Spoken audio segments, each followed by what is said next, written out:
time for the Rick Smith Show. Now, here is the voice of the working class, Rick Smith.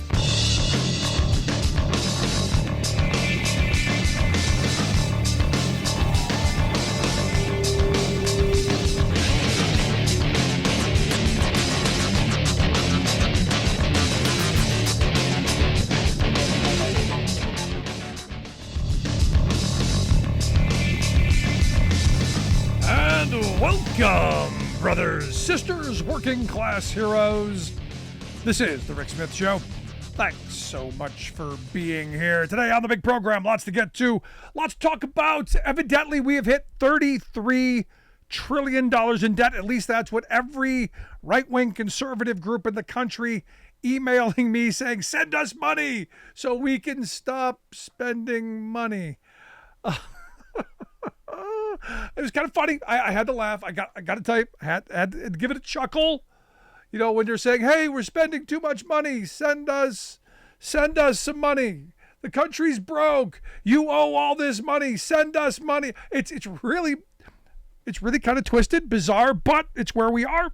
And it got me thinking today that, you know, there's a bunch to this debt number. And look, I'm one of those people who believes you pay your bills. I've always said I'm a tax and spend liberal. I believe we tax the very wealthy and we spend it on things we need. Roads, bridges, education, healthcare, that kind of stuff.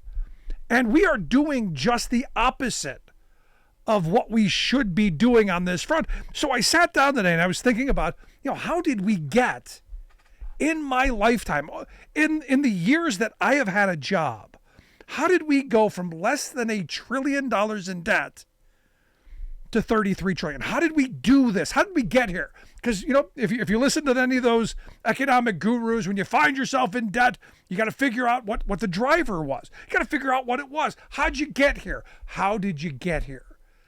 And, you know, when Reagan took office in 1981, the country was less than $1 trillion in debt. We were $998 billion in debt. And that had been fairly consistent since the end of World War II. But more importantly, what we were is debt to GDP ratio, 31%. I don't know an American who wouldn't be thrilled to be in debt, in the debt to GDP ratio of 31%. Not quite sure. But we went during his term, his 8 years, he ran up nearly $2 trillion in debt, cutting taxes, Star Wars, defense spending, all kinds of stuff. Then comes H.W. Bush. In H.W. Bush's 4 years, he ran up $1.6 trillion in debt. Now remember, he ran on, trouble. I'm never going to raise taxes. And then it was, read my lips. I see how bad it is. During Clinton's 8 years, we went from $4.4 trillion to $5.8, or $1.4 trillion in increase of the debt during his 4 years. So if you're looking at this, if you're doing the score, to this point, you're looking at Reagan and Bush, 3.6 trillion, Clinton 1.4, and then the W years come. The 8 years under W, we go 6.1 trillion deeper into debt, up to almost $12 trillion. During the Obama years, 9.7 trillion. But remember, when Obama took office, the economy had completely cratered thanks to corporate Democrats and Republicans undoing Glass-Steagall, allowing the country to collapse economically. And we had massive spending needs at the beginning. So almost a little bit of a caveat for the Obama years. And then Trump comes in. We're $20.2 trillion in debt. Remember, he was going to wipe it out. He was going to pay it all off. All $20 trillion, he was going to get paid off. Not only did we not pay it off, he increased about $9.4 trillion in just 4 years. So now here we're sitting at almost $30 trillion, and then President Biden comes in, and again, another massive economic calamity thanks to a Republican and their policies, and now we're here at 33 trillion. So I came down to what's happened. You go back to Reaganomics. Our Reagan acolytes, even the Reagan Democrats, the Reagan Revolution, the people who hate working people. What they did, the transformation they made in this country's thinking, is that if we give the rich people everything that they want, eventually they'll share it. Which we know that's not true. We know that's never going to happen. We absolutely, positively, without question, know that's never going to happen. But somehow, like Lucy and like Charlie Brown and Lucy in the football, we keep doing it. And you look at all of the tax cut after tax cut fetish, because this time, working people, something's going to trickle down to you. And it doesn't ever really get down to us. And you look at, the moment that Reagan took office, we're, a 31% debt to GDP ratio, less than $1 trillion in debt. And to this point here, we're now $33 trillion in debt and 123% debt to GDP ratio. And what do we have to show for it? Well, we have to show a large billionaire class. We've got the largest billionaire class in history. We've chosen to enrich the handfuls, the shareholders, the CEO class, the donor class, the capitalists. We have taken care of them very well, thank you very much. And it got me thinking, that the guy who wrote the book Rich Dad, Poor Dad, I don't remember his name off the top of my head, but he said, rich people don't pay taxes because they don't have any income. And it got me thinking through this, because I'm looking at what's happening right now with the UAW and the strike going on at the Big Three. I'm looking at this and I'm saying, okay, here, we started off in the Reagan years. Those UAW jobs were the gold standard of employment in this country. You got one of those jobs, you were going to lead not just a middle class existence, but an upper middle class existence. People were jealous of those jobs. They paid good wages, had incredible benefits, had retirement security, all kinds of things. The union fought for good stuff. And Reagan firing the Patco workers and the shot heard across the boardroom and open season on unions, to today, what you have are those auto worker jobs, from what I'm now finding out, are not great. They're actually fairly crummy. And the wages, especially if you're a new person in the two-tier system, really not great. So, I'm looking at this strike going, there's a couple of things at play here. Obviously the wages, hours, conditions, and obviously the future of that job and that work, that's a big part of it. But the other part for me, and this is what, I think of things in historical perspective. You think back to the sit-down strikes of the 30s. You think back to the Lordstown UAW strike of the 70s that fought for a social change. And you go, could this be one of those moments where, as a country, this strike is the catalyst to get us a mind change, kind of shake us awake, a little therapy from the Stockholm syndrome I think workers have been suffering for the last 40 years. Because here's the thing.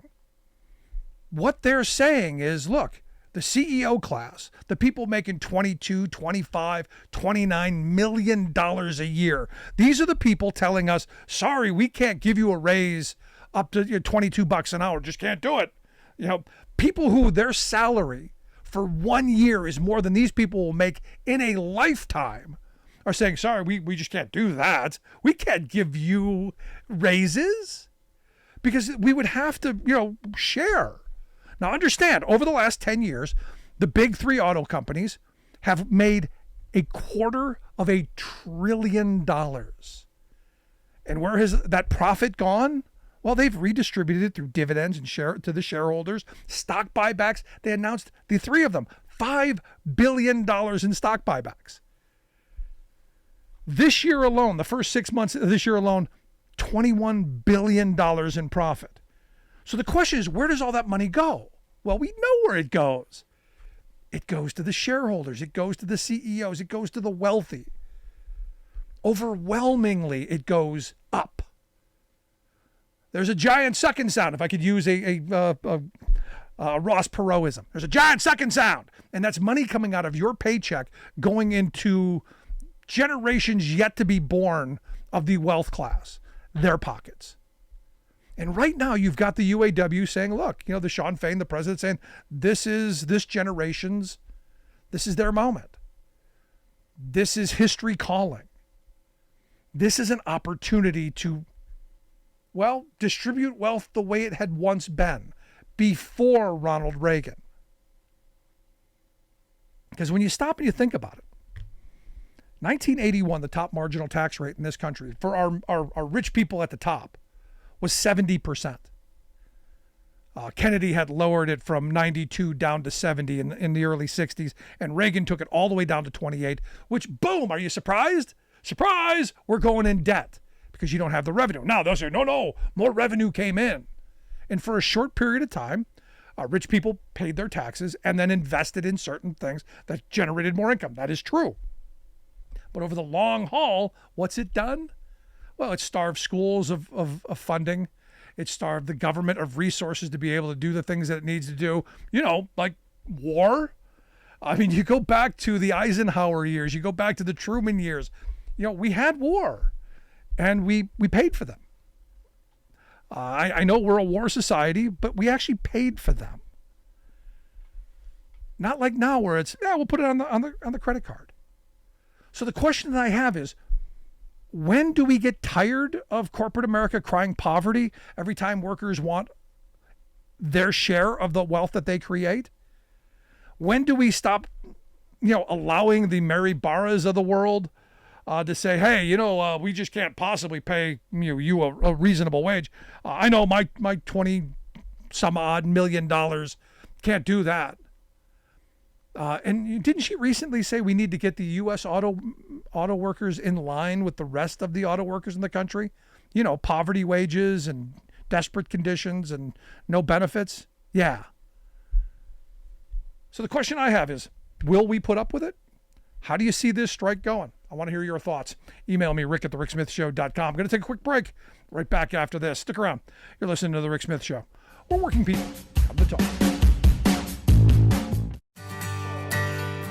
From the steel mills of Pennsylvania to the auto factories of Michigan to the modern makers movement, manufacturing makes our nation great. I'm Scott Paul, president of the Alliance for American Manufacturing. We bring business and labor together to advocate for policies that everyone can agree on. Together, we can strengthen manufacturing and create good-paying American jobs. Help us keep it made in America.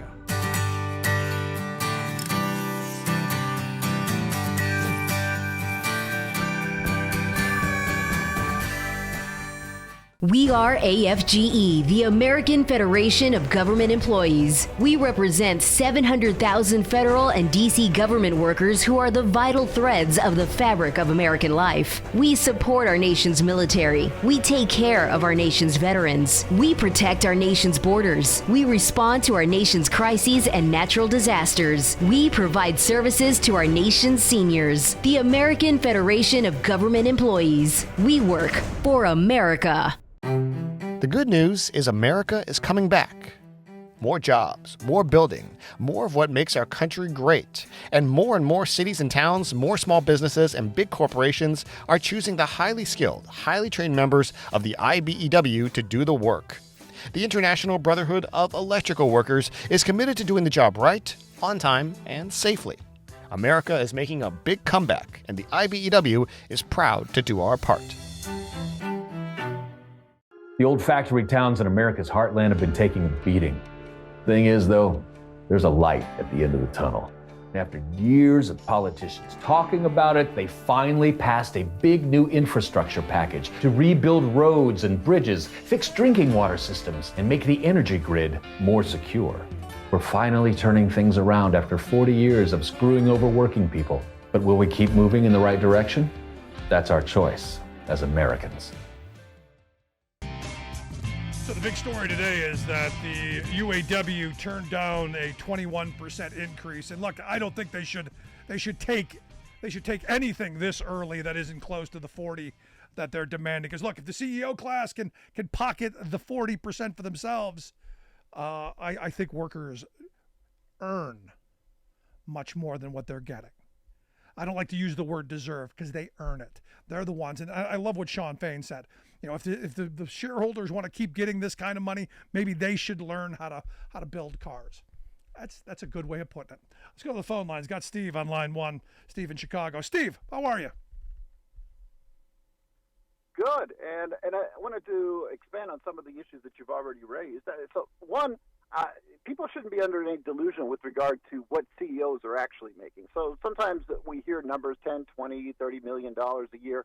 A lot of times that is not the full extent of their compensation. That's what they're making officially. Right. Unofficially, a lot of these people get all sorts of other perks. So in other words, okay, you sign on as CEO, we're going to, rent you a $20 million penthouse apartment in Manhattan where you'll live. And we're going to give you a driver and a car and access to private jets. And then, of course, you get to, if the stock price hits what we hope it's going to hit during your tenure, you get to buy it at today's prices down the road when it's actually gone up. But you get to pay today's prices and then sell it at your discretion. So make no mistake, these people are making a lot more money than you think because they're getting in the way of non money in terms of compensation. A whole lot of things that you and I would otherwise have to pay for out of our salaries. Yeah. So it's an entirely different world. So it's basically a way to avoid Uncle Sam, because you don't have to pay a tax on that kind of perk in many cases. Yeah. But a lot of that came out, if you remember, Steve, when Jack Welch got divorced. I don't know if you saw what came out of the divorce settlement, all of the perks that he got in retirement for the rest of his life, sporting tickets to the Yankees, to the Red Sox, to hockey, to basketball, all that stuff. Multiple apartments to live in, a secretary, around the clock, floral service, private jet access, it was obscene the amount of perks that he got on top of the enormous amount of cash. So just to prove your point, yeah, I mean they get lavish everything. Yes, exactly. It's basically, it's akin to, not being the king any longer, but you're still considered royalty because you're taken care of in perpetuity, the sort of thing that happened in court at one time when we had monarchical rule. But beyond that, we need to distinguish between the kind of debt that you accumulate as a country. There's good debt and bad debt. Bad debt is, going to Las Vegas and blowing through a couple of $100,000, playing craps, roulette, whatnot. Okay, good debt is borrowing a couple of $100,000 to go to medical school and ending up as a world-class anesthesiologist in 10, 15 years.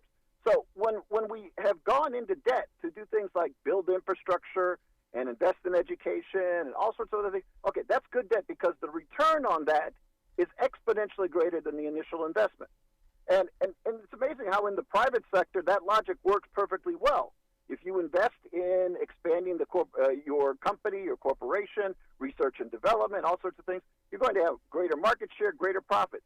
But when you apply that same logic to our society, no, we can't do that sort of thing. We can't borrow money to invest in people and our institutions, which are invariably are going to trickle down to everyone. No, we can't do that. So, I mean, it always amazes me that how their logic applies. And the other problem is that we have this perverse incentive system whereby in capitalism, you become the CEO of Corporation X. You have no incentive to negotiate with workers during a strike. You have no incentive to build out the research and development portions of the company or to build new factories that are in the long run going to produce more. Why? Because you're not going to be there that long. CEO tenures don't tend to be that long, and the way in which you're compensated is short term. How's our stock going to do over the next 2, 3, 4, 5 years, sometimes even 6 months? And then I'll be gone, and it's the next guy's concern. Yep. This is why there was some advantage when families owned large corporations, because they had an incentive to invest because they were leaving it to their kids and their grandkids. Today, CEOs come in, and it's just about, okay, cut the workforce where we can, push up the stock, do whatever we can to maximize what's going to make me the bottom line in terms of my compensation package, because I'm gone in a few years. Yeah. And that creates a huge disincentive to be as productive as we can, and that's the problem. I mean, nobody wants to be the person who's the CEO today of the big three negotiating, because, if the workers do get decent contracts, the shareholders are not going to be happy with that. And that means the stock prices are going to take a hit, and that means that these CEOs, their bottom line is going to take a hit. They were hoping, maybe somebody down the road would have to deal with this problem so that, they would take the hit. But no, instead it's going to be the CEO. So make no mistake, these people have a vested I'm not seeing this happen. No, you're absolutely right. And the reality is you were talking about the CEO staying around a short period of time and then moving on. Robert Nardelli popped into my head, the former CEO of Home Depot. And then when they fired him, because of his contract, and this is why I say every working person should have a contract. Because of his contract, when they fired him, they had to pay him $210 million plus a whole bunch of perks out the door. And within months, he got the CEO gig at Chrysler, which came with a boatload of money. It's like they never lose.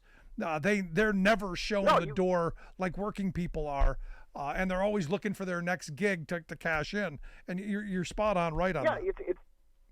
It's failing upward. I mean, these people are just around. It could be a CEO of a terrible company that does horribly, and then they move on to another CEO package deal. And we talked about this because it's this incestuous relationship. They sit on each other's boards, and they make sure that they take care of one another. So when you end up being CEO, you make sure that your friends are on the board of that corporation and they vote with you. And on occasion, there is this power play in which somebody attempts to remove someone else and that sort of thing. But by and large, it's everyone taking care of everyone else and making sure their interests are served. And it's that little party of people inside, and the rest of us have our faces pressed against the window looking inside from out. And they're going to make sure that as few people are in there as possible, because in their mind, there's only so much of the pie to go around, and there's only so many people that can be at that table. And it's not the vast majority of the rest of us. Yeah, we're not getting in the room. I'm with you, Steve. I appreciate the thoughts. Thank you. Thank you. No, you see, he's spot on right. I mean, I wish every working person thought like this. And look, he's talking about good debt and bad debt. And as Steve was bringing this up, my mind is actually going through this $33 trillion and how some of it is really bad debt. You think about all of the bank bailouts that have happened over the years. You think about every time the capitalists crashed the economy and say, hey, sorry, working people, if you don't give us, billions and trillions of dollars, you're gonna suffer. And I was going through year by year of market crash and savings and loan crisis and this banking crisis, and you've got the war in 91. You've got the war on terror. You got all of this bad spending, and this is where conservatives get me. I'm with you on we need to stop spending badly, and maybe take some of that and spend it in the right areas. Eisenhower had an enormous spending package. Roads and bridges, largest investment in public infrastructure in the country's history. Joe Biden with the $1.2 trillion infrastructure bill, and that not even close to enough. And the thing is by not having the investment money, we're making it much more difficult on average everyday working people. And you go, well, how does that trickle down to us? I think back to my grandparents. In the 40s and 50s, the 50s really, there was a lot of money being spent on infrastructure. Into the early 60s, a lot of money through the GI Bill being spent on homes, being spent on building communities. There were Levittown type communities all over the country. And you look now, we're not doing that kind of investment, and you wonder why. Because I was reading a story earlier today that said, it's hard for people to buy homes. There's, what would they say? It's a shortage of housing, and renters just can't afford to buy, and all this stuff. And you go, yeah, it's because government has stopped investing in this stuff, and corporate America has gotten into buying everything up. I was talking to a kid over the weekend, young guy, wants to buy his own home, and he was saying, look, I want to find a fixer-upper, and I'm going, good luck. Because you're not going to find them, because the institution of flipping them, all of those people have sucked up all of those entry-level homes that you could put some sweat equity into. And he was distraught because the houses that he would want to buy are way, way out of his price range. And for a young family to try and start out, in buying that starter home, that's gone. And it's all these flippers and all these corporate investors who are buying those properties up to rent out, and our government hasn't been doing anything to move us in a better direction. We have a housing crisis in this country. And as I've said, one of the things I would love to see the Biden administration do is start building some of those communities like where my grandparents bought, where, every house looks just almost the same. There's a variation. They flip the rooms around a little bit, but they're 1,300 square foot bungalows and affordable, quality, good starters. That's what we should be working on. Want to hear your thoughts? Email me, rick@thericksmithshow.com.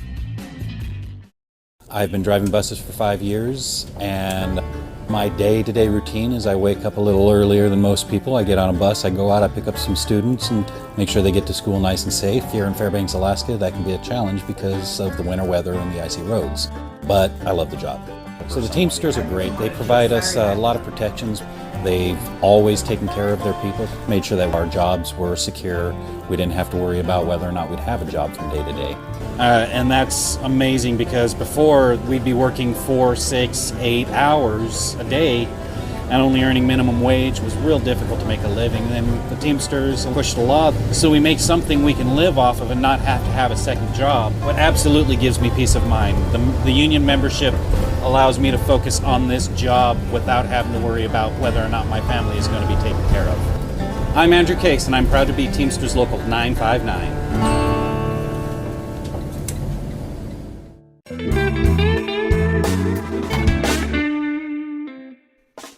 Before we close the program, we want to take a moment to thank our viewers and to share a little bit about why we do what we do. At The Rick Smith Show, we believe that media today is almost entirely controlled by corporate greed. So we have now 24-hour news channels. But instead of 24 hours of news, what we get is 1 hour repeated 24 times, and with tons of commercials creating obscene amounts of profits. Information once presented as a public service has now become a private commodity. So when lies make money, lies are what we get. We get a corporate-controlled rage machine feeding us anger and hate, trying to convince us that our problems are right-left or red-blue, when they are and always have been up-down, the wealthiest 1% versus the rest of us. Our goal is to be an alternative to that machine, not as a news show with a fancy journalist out front, but as a talk show run by a union truck driver and a team of working-class heroes just like you. Everything we do, both what we get right and what we get wrong, is dedicated to advancing the interests of America's working families. No corporate ad buys, no think tanks, no focus groups, no talking points. We are media by working people for working people. Thanks for tuning in. We'll see you back here next time.